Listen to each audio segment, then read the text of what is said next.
अरे ऋतिक, अरे पूरे 23 दिन बाद फोन किया तूने? बेटा हफ्ते में एक फोन तो किया कर। कैसा है तू? ठीक हूँ पापा, एक गुड न्यूज है। तू इंडिया आ रहा है? तो तू आ रहा है? कौन सी फ्लाइट से आ रहा है बता, मैं एयरपोर्ट पे लेने आ जाता हूँ। नहीं पापा, एली प्रेग्नेंट है। क्या? अरे ये तो और भी खुशी की बात है। मैं कल ही आस पड़ोस में मिठाई बांट देता हूँ। हाँ, और मैं पहली वाली फ्लाइट पकड़ के चला आता हूँ वहां पर। अरे बच्चे का ख्याल रखने के लिए कोई ना कोई होना चाहिए ना वहां पर। मैं आता हूँ। पापा ये इंडिया नहीं अमेरिका है। हम लोग एनी के लिए एक मेड रखने वाले हैं। ये हम वैसे ही बहुत खर्चे होते हैं। डिलीवरी के बाद मैं आपको एक वीडियो कॉल कर दूंगा। हाँ बेटा, वीडियो कॉल ही सही। पोते का मुंह वीडियो कॉल पर देख लेंगे। बेटा ऋतिक, आज अगर तुम्हारी माँ जिंदा होती तो बहुत खुश होती। कौन सी माँ पापा, पहली या दूसरी?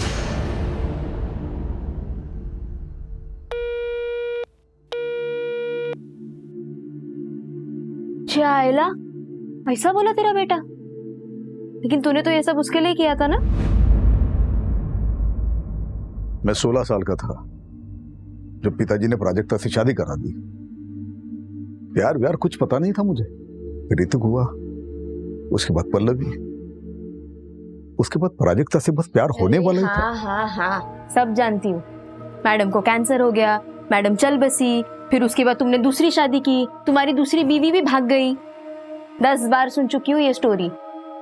मेरी मानो, तुम ना अभी ये सब चीज के बारे में सोचना छोड़ दो और अपने ये नालायक बच्चों से ना जितना हो सके उतना दूर रहो। टाइम वेस्ट मत करो उनके पीछे। ले, तुम्हारे छोटे भाई का फोन है। ये ना सबसे बड़ा वाला गिद्ध है, मैं बता रही। हाँ बोल अविनाश। हाँ नरेश भैया, कैसे हैं? मैं ठीक हूँ। पार्थ कैसा है? हाँ अच्छा है, एग्जाम देने गया है। अच्छा मैं क्या कह रहा था भैया, वो आपकी बीपी की दवा है ना? हाँ है। अच्छा वो कोलेस्ट्रॉल वाली? हाँ है, सब कुछ है। अच्छा भैया मैं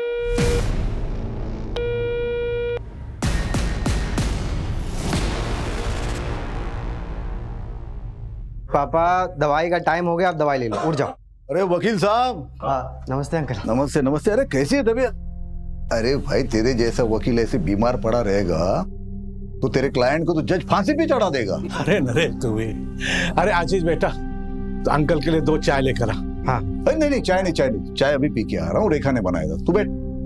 अरे नरेश, वो डिजिटल कॉइन्स के नाम बताओ जो पढ़ने वाले हैं।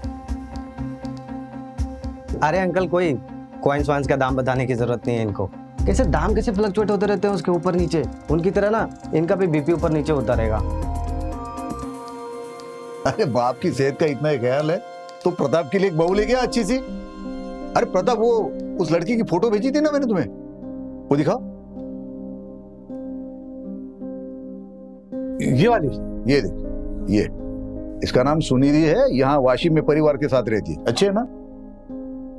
हाँ, अब मुंह से आवाज नहीं निकलेगी है? देखो लड़की अच्छी है तो मुझे पसंद है। अगर खानदान अच्छा हो तो तुम बात आगे बढ़ाओ। ठीक है, तो मैं इसके पिताजी के साथ बात करता हूँ और उनका नंबर तुझे मैसेज कर देता हूँ। हाँ ये ठीक है। अब तू आराम कर, मैं कपिल की दुकान पे जा रहा हूँ।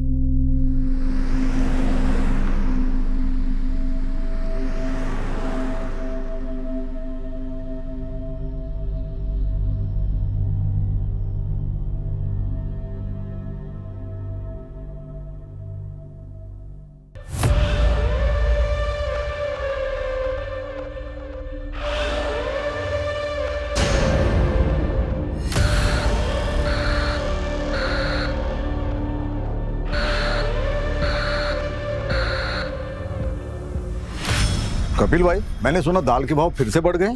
अरे नरेश भाई, इस बार महंगाई आसमान छूके रहेगी। Hello uncle. हेलो बेटा। आप मेरी डॉल लाए? तुम्हारी डॉल? हाँ लाया हूँ ना, घर पे रखी है। लेकिन वो डॉल तुम्हें तब मिलेगी जब तुम्हें 10 में से 10 मार्क्स आएंगे। ओह नो, 9 मार्क्स नहीं चलेंगे? ओह नो, 9 मार्क्स क्यों? वो मेरे को एक सवाल का जवाब नहीं आ रहा था ना। अरे बाप रे, फिर तो बड़ी प्रॉब्लम हो जाएगी कपिल भाई। कपिल भाई, आपकी बेटी तो आपसे भी होशियार है। अच्छा नरेश भाई, आपके हुए 2749 रुपए। ये 3,000। छुट्टे में बाद में देता हूँ। ठीक है, बाय अंकल। बाय बेटा। चल आजा, इसका हिसाब करके बता। पापा थोड़ी जल्दी चालू कीजिए ना फैमिली मीटिंग। आप तो जानते हैं ना अमेरिका में टाइम की कितनी वैल्यू है। सब लोग ध्यान से सुनो, मैं अपनी सारी प्रॉपर्टी रेखा के नाम कर रहा हूँ। क्या? इस धंधे वाली के नाम? भैया आप पागल हो गए? इस घर पर मेरा भी अधिकार है। पापा सोच समझ के फैसला करिए। ये रेखा आपसे प्यार व्यार नहीं करती है। अगर आपने इसके नाम प्रॉपर्टी कर दी उसके बाद क्या? ये आपके साथ कुछ भी कर देगी पापा। पापा इससे अच्छा तो ना आप किसी और को डोनेट कर दीजिए प्रॉपर्टी। हे, तुम लोगों की तरह नहीं हूं मैं, समझी ना? इनसे प्यार करती हूँ और इनकी इज्जत भी करती हूँ। हम लोग मर गए हैं क्या? हमारा हक है इस प्रॉपर्टी पे। और ये कौन है जिसके नाम पे आप सब कुछ कर रहे हैं? ये तुम्हारी होने वाली माँ है। शादी कर रहा हूं मैं इससे। तुम लोगों के होने ना होने से मुझे कोई फर्क नहीं पड़ता, क्योंकि तुम लोगों में से कोई भी मुझे पूछता तक नहीं है। एक रेखा ही है जो हर वक्त हर दम मेरा ख्याल रखती है। छोड़िए ना, अब इन लोगों के चक्कर में अपना बीपी मत बढ़ाइए।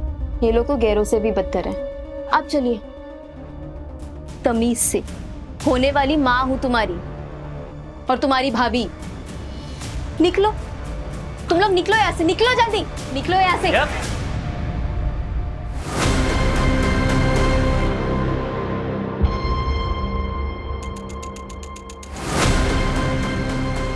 बुढ़ापे में दिमाग खराब हो गया पापा जी का।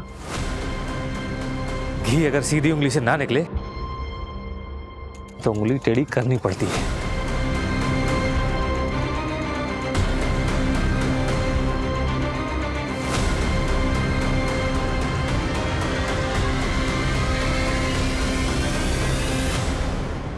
पापा थोड़ी जल्दी चालू कीजिए ना फैमिली मीटिंग।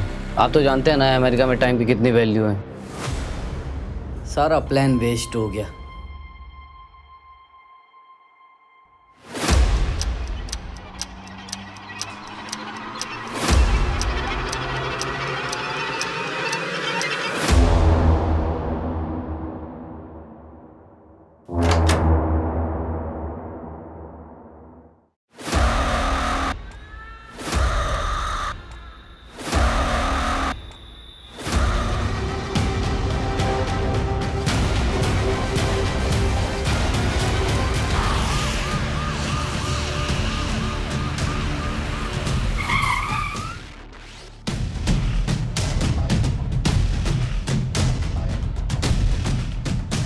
सर, विक्टिम की मंगेतर ने बॉडी देखकर हमें इन्फॉर्म किया। सर, विक्टिम की एज लगभग 58 से 59 साल की होगी। क्या हो गया इन्हें? नरेश उठो ना नरेश। विक्टिम का नाम नरेश देशमुख है, अकेला रहता था। फैमिली, एक बेटी है जो यहीं कमलाबाद में रहती है, बेटा यूएस में रहता है और एक छोटा भाई है जो यशवंत कॉलोनी में रहता है। सबको इन्फॉर्म कर दिया है सर।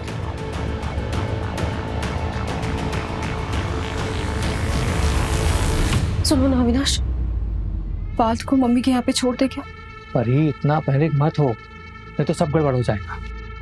मैं बोल रहा हूँ ना, कुछ नहीं होगा। कैसे कुछ नहीं होगा? आज नहीं तो कल पुलिस घर पे आएगी ना। देखो, जब पुलिस घर पर आएगी तो हम वैसा ही करेंगे जैसा हमने प्लान किया। तुम अगर इतना घबराओगी तो सब गड़बड़ हो जाएगा। और वो देखा, उसका भी इंतजाम कुछ कर देता हूँ। अच्छा सुनो, मैं लेट हो रहा हूँ, पल्लवी आ गई होगी, मैं जाता हूँ, ध्यान रखना।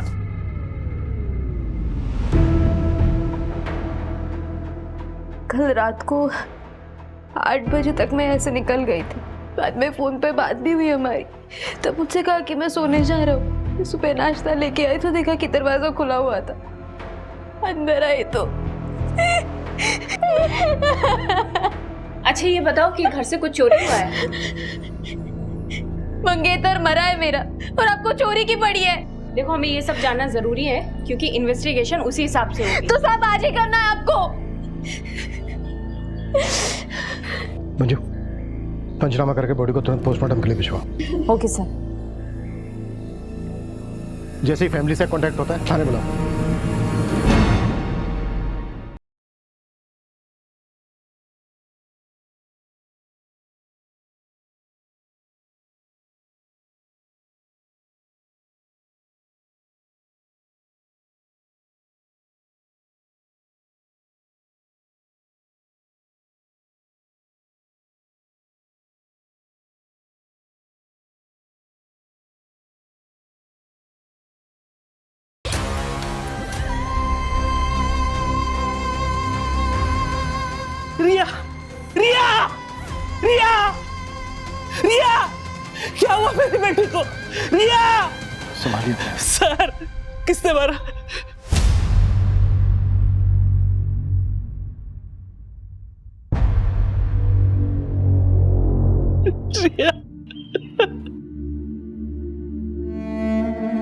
नरेश भाई रिया के लिए एक पिता की तरह थे।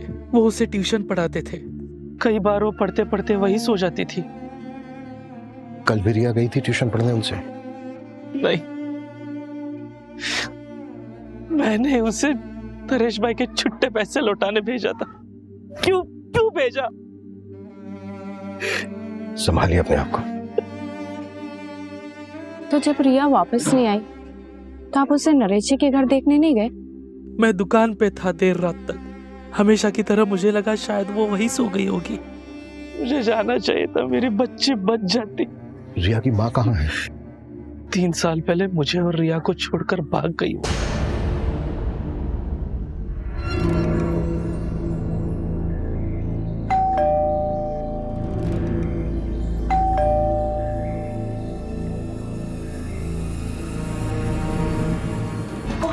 अरे हेलो, कहाँ अंदर घुसे जा रहे हो?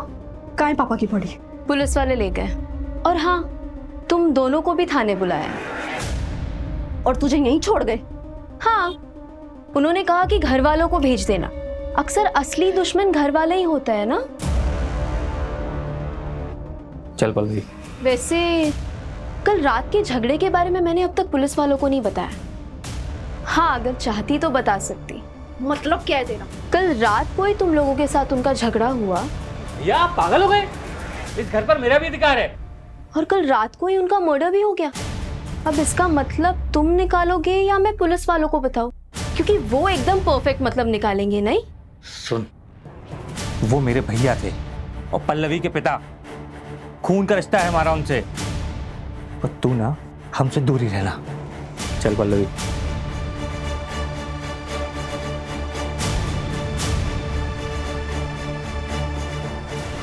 कई बार खून के रिश्तेदारों से ज्यादा पराये लोग अपने हो जाते हैं ना माँ। कोई अपना अपना नहीं होता, सब पैसों के रिश्तेदार है। पैसा है बच्चे अपने, पैसा है रिश्तेदार अपने। पैसा खत्म, रिश्ता खत्म।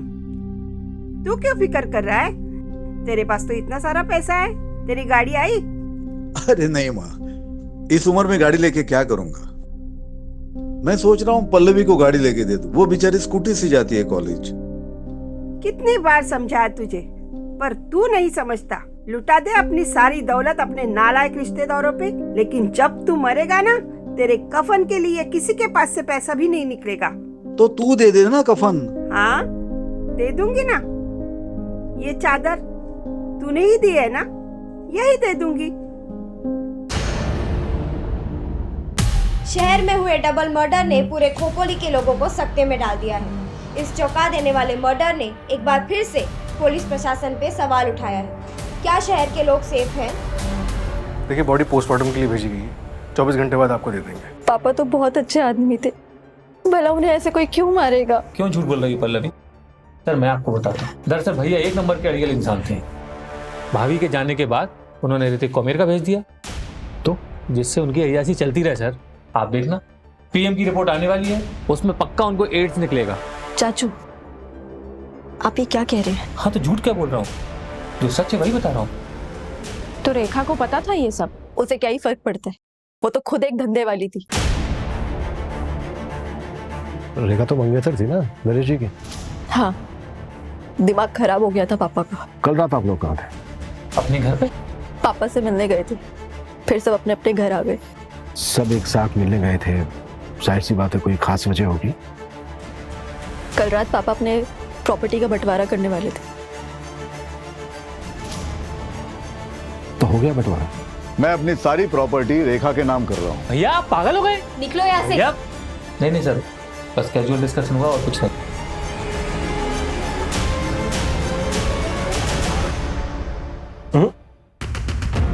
फैमिली में प्रॉपर्टी के बंटवारे को लेकर डिस्कशन कभी कैजुअल नहीं हो सकता। सूरज, फैमिली के सभी मेंबर्स की डिटेल निकालो और नरेश की बैंक डिटेल्स भी। सर मैंने बैंक डिटेल्स चेक की थी, उसमें कुछ भी नहीं निकला। सर वो नौटंकी रेखा, वो कल रात भी एक कस्टमर के पास गई थी। व्हाट? मतलब पतिव्रता होने का नाटक कर रही थी? सर नरेश ने डेटिंग साइट पे एक अकाउंट बनाया था, ये देखिए। फ्रेंड लिस्ट में लड़कियां ज्यादा है। सर ये तो बड़ा रंगीन आदमी। इतनी जल्दी जज नहीं कर सकते। सूरज, वो जो बच्ची थी रिया, उसके साथ सेक्सुअल असॉल्ट हुआ था क्या? सर अभी तक पोस्टमार्टम रिपोर्ट आई नहीं। ये ले, बन गया डेटिंग ऐप पे तुम्हारा अकाउंट। प्रोफेसर नरेश देशमुख। अरे यार, ये झंझट में क्यों फंसा रहा है मुझे? देख, मैं रेखा के लिए सीरियस हूँ। अरे देख देख, एक फ्रेंड रिक्वेस्ट भी आ गई। कौन है? फोटो देख, क्या मस्त लग रही है। डाइवोर्सी है। हाय, मेरा नाम ललिता है। आप मुझे जेन्युइन लगे क्योंकि आपने अपनी फोटो लगाई। आप एक्स प्रोफेसर हो? प्रोफेसर। सर, घर से जो सामान चोरी हुआ है ये उसकी लिस्ट है, रेखा ने दी। तो ज्वेलरी सेट, चांदी के कुछ बर्तन, रिस्ट वॉच, वॉल क्लॉक और 45,000 रुपए कैश। सूरज, सभी ज्वेलर्स और खबरों को एक्टिवेट कर दो। कहीं भी कोई ज्वेलरी बेचने आता है तुरंत हमें इन्फॉर्म करें। Right sir.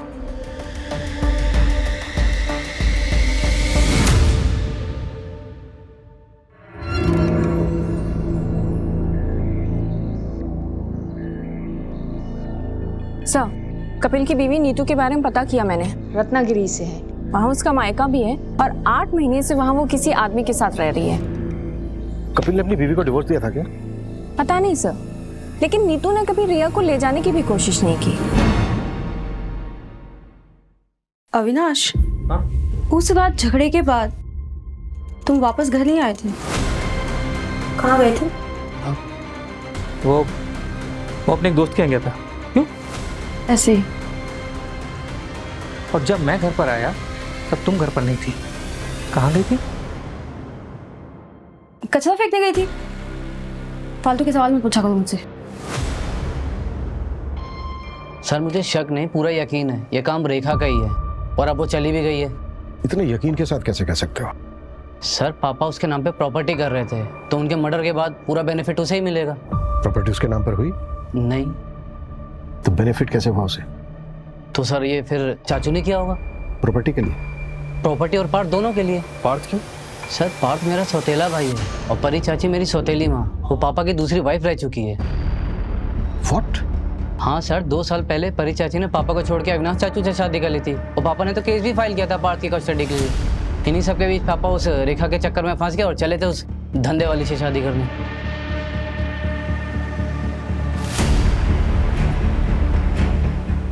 तुम इंडिया कब आए?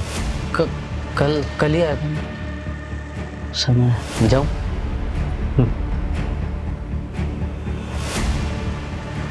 ये बात हमें अविनाश और परी ने क्यों नहीं बताई?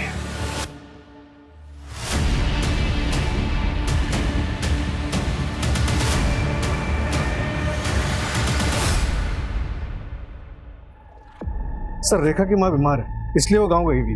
ये रेखा की माँ है भी या नहीं? सर, पोस्टमार्टम रिपोर्ट आ गई है। नरेश की मौत 31 मार्च की रात को 9 से 1 के बीच में हुई थी और घर के मेन डोर पर कोई फोर्स एंट्री के निशान नहीं थे।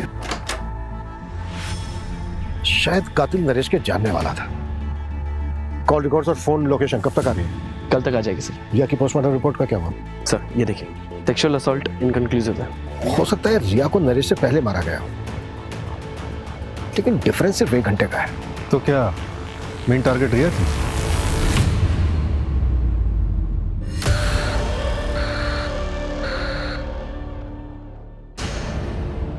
इसमें बताने वाली क्या बात है? हम लोग ऑफिशियली अलग हुए थे और इस बात को 2 साल हो चुके हैं।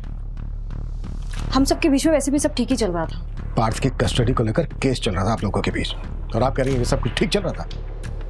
देखिए, आपको मुझ पे शक है ना, तो पहले जाइए सबूत लेके आइए, फिर बात करेंगे हम। तो हम ले ही आएंगे।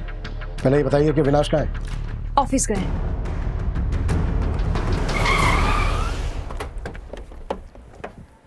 सर, नरेश की सीडीआर में किसी ललिता चौहान नाम की लड़की का नंबर मिला है। काफी बातें होती रहती थी उससे। वैसे ललिता तुम्हारी फैमिली में और कौन कौन है? मैं और मेरी मम्मी। और आपकी? सेम, मैं और मेरी मम्मी। किसी दिन मेरी मम्मी से मिलवाऊंगा मैं तुम्हें। श्योर।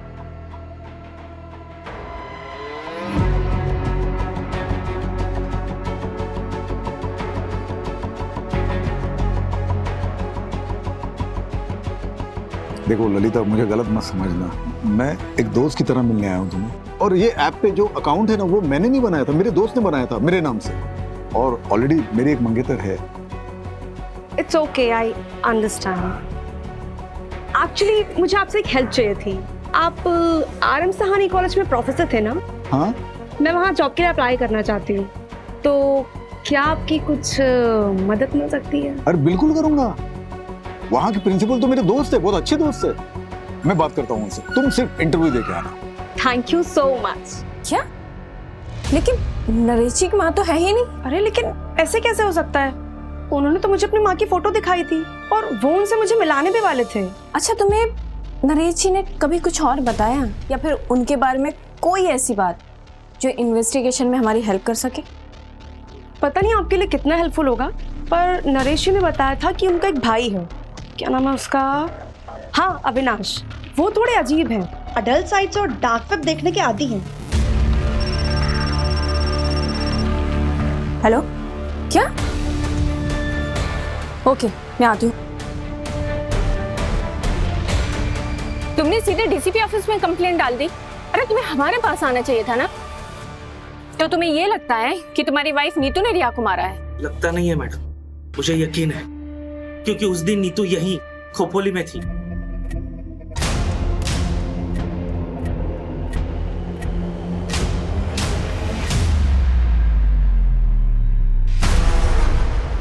तो तुमने हमें ये सब पहले क्यों नहीं बताया था?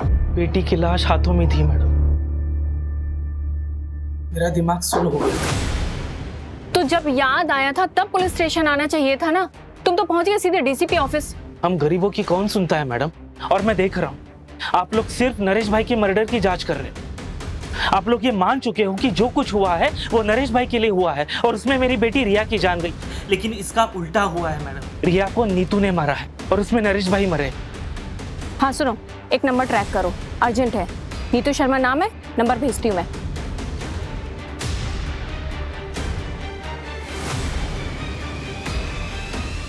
चलो सर, मैंने नरेश की पिछले 2 साल की सीडीआर स्टडी की तो एक बात पता चली। नरेश का एक नेबर है प्रताप वर्मा, उससे काफी बातें होती थी उसकी। और सर सीडीआर में एक और बात पता चली, ये नरेश की फैमिली उससे 1 साल पहले ही टच में आई। 1 साल पहले तक तो किसी को नरेश से कोई मतलब नहीं था, पर ये 1 साल पहले अचानक से नरेश की जिंदगी में ऐसा क्या हुआ कि सबको उसके प्रति प्यार जाग गया? Anyway, नरेश की माँ का कुछ पता चला? अभी तक नहीं सर, मैंने फैमिली से पूछताछ की, उनका कहना है कि 20 साल पहले उसकी माँ मर गई थी। तो फिर नरेश ने अपनी माँ बताकर ललिता को फोटो किसकी दिखाई?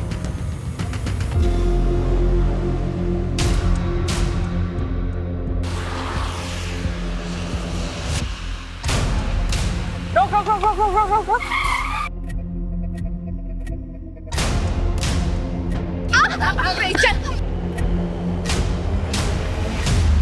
मैंने कुछ नहीं किया, मैं तो अपनी रिया को वापस लेने आई थी। 3 साल बाद, और तुम्हें क्या लगता है तुम रिया को लेकर जाती और तुम्हारा नया हस्बैंड उससे एक्सेप्ट कर लेता? सुधीर को मैं शादी के पहले से पसंद करती हूँ। कपिल से बच्चा नहीं हो रहा था, जिसकी वजह से वो मुझ पर हाथ उठाता था। सुधीर रत्नागिरी से सिर्फ मुझसे मिलने के लिए आता था। उसी दौरान रिया हुई। तो क्या रिया तुम्हारे और सुधीर की बेटी है? हाँ। ये बात कपिल को पता है? पता नहीं, पर रिया से मेरी फोन पर बातें होती रहती थी। उसने बताया पिछले महीने कपिल ने उसका ब्लड टेस्ट करवाया था। सर, मैंने रिकॉर्ड चेक करवाए हैं। 3 हफ्ते पहले कपिल ने अपना और रिया का डीएनए टेस्ट करवाया था, जिसमें ये कंफर्म हुआ है कि कपिल रिया का फादर नहीं है। व्हाट? कपिल को उठाओ और तब तक नरेश के मोहल्ले में जाकर ये पता करो कि नरेश कैसा आदमी था। नरेश को इन्वेस्टमेंट का बहुत अच्छा नॉलेज था। वो डिजिटल कॉइन्स के दाम बताओ जो बढ़ने वाले हैं। अरे अंकल, कोई कॉइन्स वाइन्स का दाम बताने की जरूरत नहीं है इनको। नरेश ने 2014 में डिजिटल कॉइन्स में 3 लाख रुपए इन्वेस्ट किए थे और अभी 2021 में उसने उन्हीं कॉइन्स को बेचा 34 करोड़ रुपए में। 34 करोड़? कहाँ है ये 34 करोड़?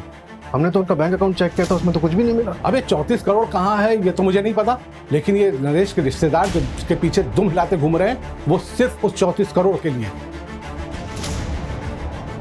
34 करोड़ ना नरेश के बैंक अकाउंट में है और ना ही उतना पैसा उसके घर में मिला। हाँ सर, पूरे 34 करोड़ रुपए गायब है। आखिर इतना सारा पैसा उसने रखा कहाँ होगा? और सर 1 साल से इतना पैसा रखना क्राइम को खुला इन्विटेशन देने के बराबर है। सर, कपिल फरार हो गया है। उसके घर में ताला लगा है और नंबर भी स्विच ऑफ आ रहा है।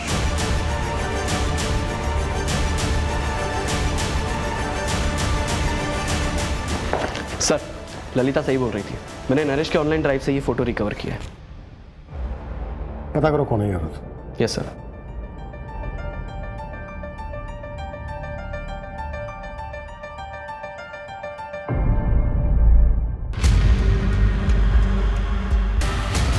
ये थी धोखेबाज नंबर 104। सर नरेश की बेटी पल्लवी, उसका एक लड़की के साथ अफेयर है। व्हाट? हाँ सर, सुनिधि नाम है उसका। ये देख, ये इसका नाम सुनिधि है। यहाँ वाशिम में परिवार के साथ रहती। दोनों लिव इन में रहते हैं। नरेश ने इन दोनों को अलग करने की भी कोशिश की थी। देखो सुनिधि, मैंने तुम्हारे लिए बहुत अच्छा लड़का देखा है, अच्छी फैमिली से। मेरे दोस्त प्रताप का बेटा है, वकील फैमिली से। पापा, आई डोंट बिलीव दिस। मुझे लगा आप यहाँ पे मेरे और सुनिधि के रिश्ते को एक्सेप्ट करने आए, लेकिन आप तो हमारे रिश्ते को तोड़ने में लगे। लेकिन मैं ऐसा होने नहीं दूंगी। बाप हूं तुम्हारा, फिक्र है तुम्हारी, इसलिए ये गलती तुमसे होने नहीं दूंगा मैं। मेरे जीते जी ये शादी हो नहीं सकती। ठीक है, फिर आप मेरे लिए मर गए। चल सुनिधि। यार नरेश अंकल ने पापा को फिर से फोन किया था। लड़के वालों को ये रिश्ता मंजूर है, उन्होंने मुझे लड़का देखने के लिए बुलाया है। तू फिक्र मत कर, मैं हमारे बीच किसी को भी नहीं आने दूंगी, किसी को भी नहीं। सर, अविनाश के सीडीआर के मुताबिक 31 मार्च की रात को उसका फोन रात 9 बजे से 12 बजे तक बंद था। 9 से 12 के बीच में फोन बंद था। नरेश और रिया का मर्डर भी इसी बीच में हुआ। मतलब पॉसिबल है कि उस रात को अपने घर गए ही ना हो। उस रात झगड़े के बाद तुम वापस घर नहीं आए थे, कहाँ गए थे? सूरज, अविनाश को उठा लो। और रेखा का क्या हुआ? उसकी माँ है? नहीं है सर, 6 साल पहले गुजर गई और अब रेखा का फोन भी बंद आ रहा है। उसके पास 3 नंबर हैं, तीनों ट्रैकिंग पे डाले, लेकिन तीनों के तीनों बंद हैं। रेखा ने ही नरेश का मर्डर किया और उसका सारा पैसा लेकर फुर्र हो गई। शतरंज के खेल में रानी सबसे ज्यादा चालबाज होती है। सूरज, अपने सारे खबरों को एक्टिव कर दो। जितनी फोर्स चाहिए लगा दो, लेकिन रेखा मुझे जल्द से जल्द लॉकअप में चाहिए। अविनाश को तुरंत अरेस्ट करो, इससे पहले कि वो भी हमारे हाथ से निकल जाए। वो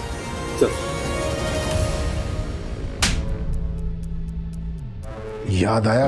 हाँ, वो 34 करोड़ वाली बात। मुझे पता था कि भैया के पास 34 करोड़ रुपए हैं, पर मैंने नरेश भैया का मर्डर नहीं किया सर। 31 मार्च की रात को अपना मोबाइल फोन बंद करके कहाँ गया था तुम? वो मैं अपने एक दोस्त के यहाँ गया था। दोस्त का नाम और नंबर बोल। बंसी नाम है उसका। नंबर मेरे मोबाइल में है, मैं देख के बताता हूँ आपको। उसकी जरूरत नहीं है, नंबर है हमारे पास 733219। रेखा का नंबर है ये। क्राइम की रात को रेखा अपने क्लाइंट से मिलने गई थी और वो क्लाइंट तुम।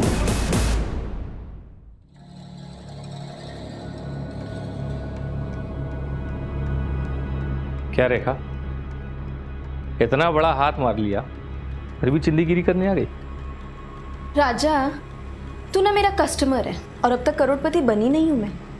आज जब बन जाऊंगी तब सोच लूंगी ना। चल, टाइम खोटी मत कर, जो करना है वो जल्दी कर। रेखा और तू दोनों नरेश से जुड़े हुए थे और क्राइम की रात को तुम दोनों साथ में थे। ये बात छिपाई क्यों हमसे? सर, माना कि ये बात मैंने आपसे छुपाई, पर अब तो आपको पता चल गई ना। हाँ, मैं एक अनलॉयल हस्बैंड हूँ, धोखेबाज भाई हूँ, पर इससे ये साबित नहीं होता कि मैंने नरेश भैया का मर्डर किया है। क्राइम वाली रात को तू होटल से 1 घंटा पहले निकला था, कहाँ गया था? सर, एक मिनट। सर, जैसे ललिता ने कहा था, मैंने अविनाश की सर्च हिस्ट्री कंगाली। अविनाश डल साइट्स और डार्क वेब देखने के आदी हैं। मुझे कुछ मिला नहीं, तो मैं रैंडमली डार्क वेब पे सर्च कर रहा था, तो मुझे ये वीडियो मिला।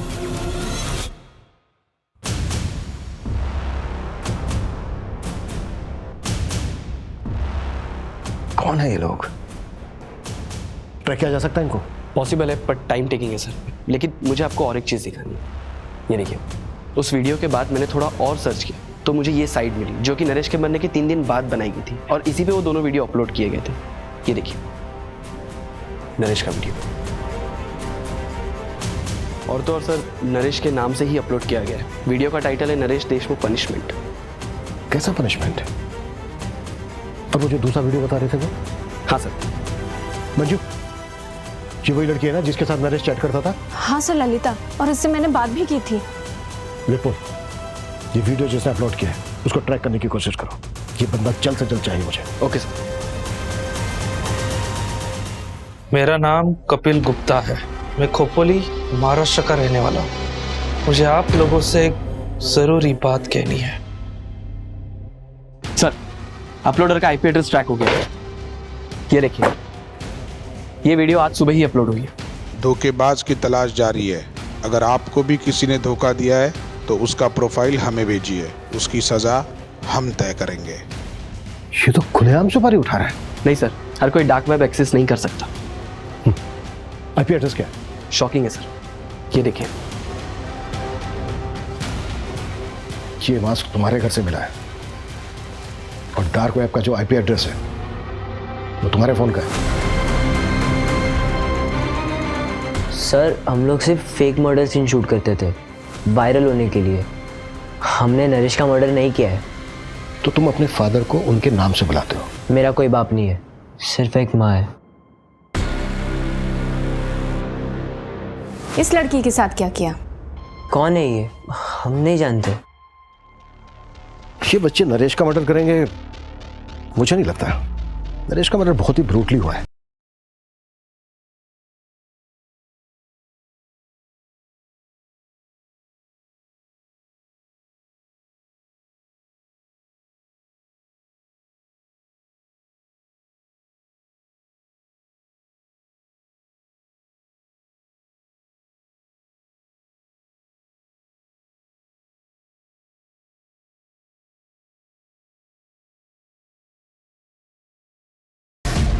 माता जी उठिए। मैंने समझाया था उसे, लेकिन उसने मेरी बात नहीं मानी। उसने जब झूठ बोलने के लिए कहा था तभी मैं समझ गई थी जरूर इसके साथ कुछ होने वाला है। कैसा झूठ लाजू? माँ, ये देख, कुछ कपड़े लाया हूं तुम्हारे लिए। क्या? अच्छे है ना? मैं क्या बोल रहा हूँ, कब तक तू ऐसे सड़कों पे पड़ी रहेगी? चल ना, घर चलना। अरे बाबा, अपने घर की महाभारत झेल चुकी हूँ मैं। बेटा और बहू ने सड़कों पे फेंक दिया, अब तेरे घर की महाभारत झेलूं? मुझसे नहीं होगा। अरे माँ, मेरे घर में महाभारत होने के लिए घर में कोई होना भी तो चाहिए। क्यों? पैसों की बात सुनकर कोई नहीं आया? सोचा था 34 करोड़ का झूठ बोलूंगा तो सारे दौड़े चले आएंगे, सारे साथ में रहेंगे, फैमिली साथ रहेगी, अच्छा लगेगा। तो कोई फायदा नहीं हुआ। उन्हें प्यार नहीं है मुझसे। पैसों के लिए फोन करो, दिखावे के लिए फोन करो। तो क्या वो क्रिप्टो की 34 करोड़ वाली बात झूठ थी? और नहीं तो क्या। अरे अरे साहब, 34 करोड़ होते तो राजा की तरह नहीं रहता।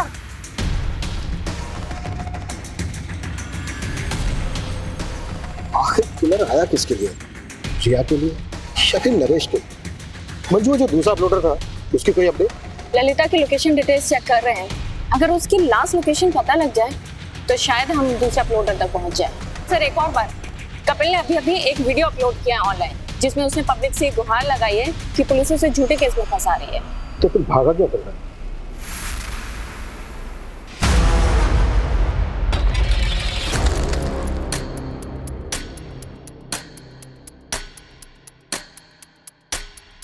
रिया, ये ले, ये नरेश अंकल को पैसे लौटा दे। अभी? हाँ अभी, और वहीं पे सो जाना। बाबा, मुझे आपके साथ रहना है। बोला ना तुझे एक बार, समझ में नहीं आता? जा।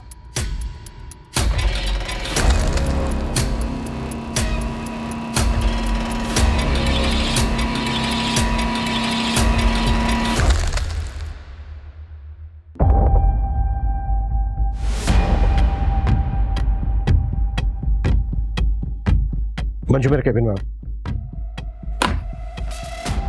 Yes sir. मंजू, ये देखो, इस साइड पे जितने भी वीडियो हैं उनमें जो मास्क है उसमें साइड लॉक नहीं है। और ये ललिता वाला वीडियो देखो, इसमें जो मास्क है उसमें साइड लॉक है। मतलब दोनों मास्क अलग है और मुझे ये पता करना है कि दोनों मास्क कहाँ से खरीदे गए। सर सूरज सर उसी में लगे हुए हैं। ओके, और ये ललिता वाला वीडियो ना जरा ध्यान से देखो। जब भी किसी जिंदा इंसान को जलाया जाता है तो वो चीखता है, चिल्लाता है, तड़पता है, इधर उधर भागता है, लेकिन ललिता की बॉडी में कोई मूवमेंट नहीं है, सिर्फ चीखने की आवाजें आ रही है। तो क्या ये साउंड फेक है? सर ये मास्क ऑनलाइन खरीदा गया, ये देखिए, ये है बायर्स की लिस्ट, और सर ये हाईलाइटेड नाम देखिए।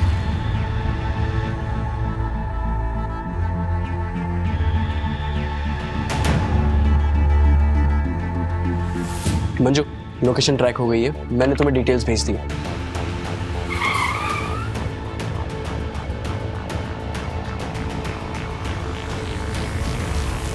कौन? Room service.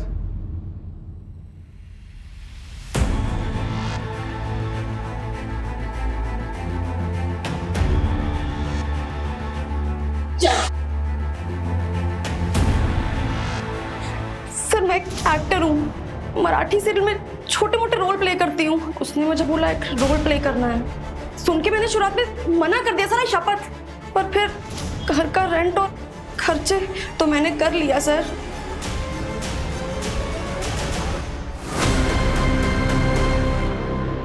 अरे नरेश, वो डिजिटल कॉइन्स के नाम बताओ जो पढ़ने वाले हैं। अरे अंकल, कोई कॉइन्स वाइन्स का दाम बताने की जरूरत नहीं है इनको। नरेश के भरोसे का खूब फायदा उठाया तुम लोगों ने। धोखा तो उसने दिया था मुझे। डिजिटल कॉइन में इन्वेस्ट करके उसने 34 करोड़ रुपए बना लिए और मुझे गलत कॉइन बता दिया। चलता था मुझसे कि कहीं मैं अमीर ना हो जाऊं। अरे किसी काम के लिए उससे कुछ पैसे मांगे तो मना कर दिया उसने मुंह पे। वो वीडियो बनाने का क्या मतलब था? वो पार्थ ऐसे वीडियोस बनाता है, मुझे पता था, तो ऐसे वीडियो बना के मैंने डार्क वेब पे डाला आप लोगों को मिसलीड करने के लिए। बस सर, इसके अलावा कुछ नहीं पता सर। हमें 34 करोड़ हमारे पास नहीं है सर। होते कैसे? क्योंकि नरेश के पास 34 करोड़ रुपए थे ही नहीं। उसे कोई डिजिटल कॉइन्स नहीं बेचे थे। ये एक झूठी कहानी थी। तो पापा ने हमारा प्यार पाने के लिए झूठ बोला, और इस वजह से हुआ पापा का मर्डर। हाँ, प्रताप, आशीष और ललिता को हमने मर्डर और साइबर फ्रॉड के आरोप में अरेस्ट कर लिया है। देखो, ये क्राइम भले ही उन्होंने किया, पर इस क्राइम को हवा तुम लोगों ने दी। तुम लोगों का प्यार पाने के लिए उन्होंने एक झूठी कहानी गढ़ी और वही कहानी सबको बोली। उन्हें लगा शायद पैसों का लालच, पैसों की भूख तुम लोगों को उनके पास वापस ले आएगी, पर वो गलत थे, क्योंकि तुम लोग तो लौटे ही नहीं। और उस झूठी कहानी ने गिद्धों को निमंत्रण दिया, जिसकी वजह से वो अपनी जान गंवा बैठे और उनके साथ वो बच्ची रिया भी बेवजह मारी गई। ये जिंदगी बहुत छोटी है, इसे अपनों के साथ बहुत प्यार से गुजारिए। कभी उन्हें अकेलेपन का एहसास नहीं होने देना चाहिए।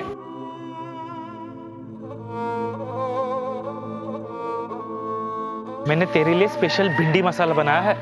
आप भिंडी पे ही सारे एक्सपेरिमेंट करना। अच्छा, बहुत बड़ी हो गई तू। हाँ,